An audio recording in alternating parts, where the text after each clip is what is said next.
আজকের প্রথম প্রশ্ন, নৌ বিদ্রোহ কত সালে হয়েছিল?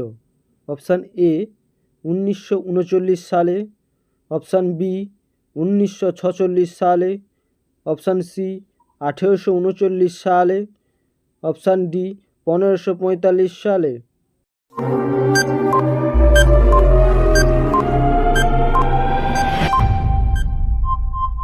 সঠিক উত্তরটি হলো অপশান বি 1946 সালে। পরের প্রশ্ন, কত সালে রামকৃষ্ণ মিশন প্রতিষ্ঠা হয়? অপশান এ 1897 সালে, অপশান বি 1945 সালে, অপশান সি 1839 সালে, অপশান ডি 1585 সালে।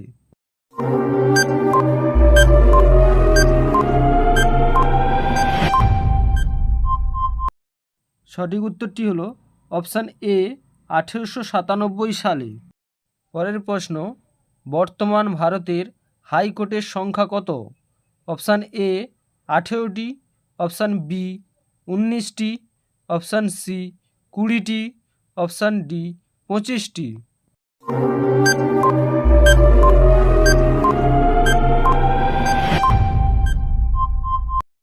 সঠিক উত্তরটি হলো অপশান ডি 25টি। পরবর্তী প্রশ্ন অর্থাৎ 4 নম্বর প্রশ্ন, ভারতের প্রথম আধুনিক মানুষ কাকে বলা হয়?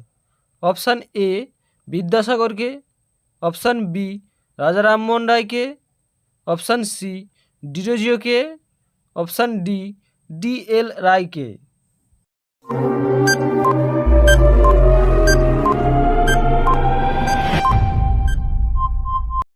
সঠিক উত্তরটি হলো অপশান বি রামমোহন রায়কে। পরবর্তী প্রশ্নটি হলো, জীবনের জলসাঘরে কার আত্মজীবনী? Option A Rabindranath Thakur, option B Manna Dey, option C Bimal Ghosh, option D Manish ঘটক।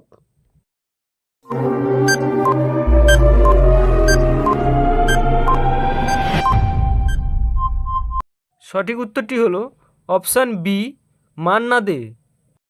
পরের প্রশ্ন, সিন্ধু সভ্যতার মানুষের জীবিকা কী ছিল?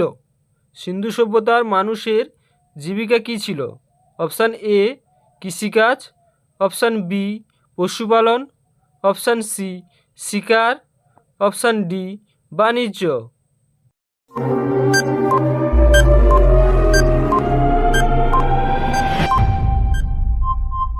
সঠিক উত্তরটি হলো অপশান এ কৃষিকাজ। ভিডিওটি ভালো লেগে থাকলে একটি লাইক করবেন এবং চ্যানেলটিকে সাবস্ক্রাইব করে পাশে থাকা বেল আইকনটি অন করে রাখবেন। পরবর্তী প্রশ্ন, গঙ্গা উপন্যাস কে রচনা করেন? Option A Samaresh Basu, option B Sukumar Ray, option C DL Ray, option D Madhusudan Dutta.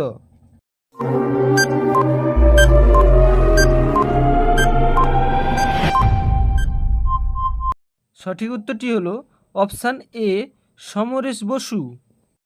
পরবর্তী প্রশ্ন, দ্রাঘিমা রেখার সংখ্যা কয়টি?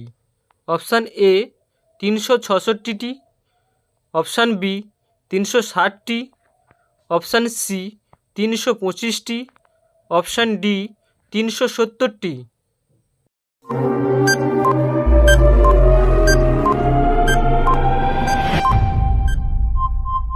সঠিক উত্তরটি হলো অপশান বি 360টি। পরবর্তী প্রশ্ন, সর্বপ্রথম কত সালে যৌনস্বাস্থ্য মামলা হয়?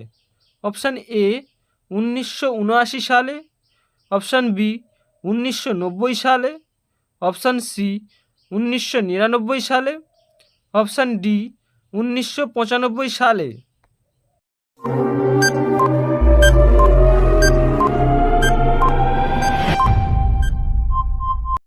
সঠিক উত্তরটি হলো অপশান এ 1979 সালে।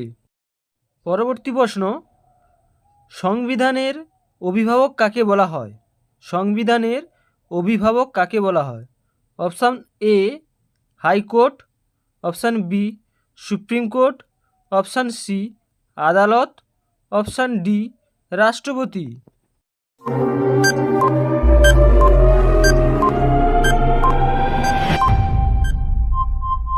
সঠিক উত্তরটি হলো অপশান বি, সুপ্রিম কোর্ট। আজ এই পর্যন্ত। সবাই ভালো থাকুন, সুস্থ থাকুন। জয় হিন্দ, বন্দে মাতরম।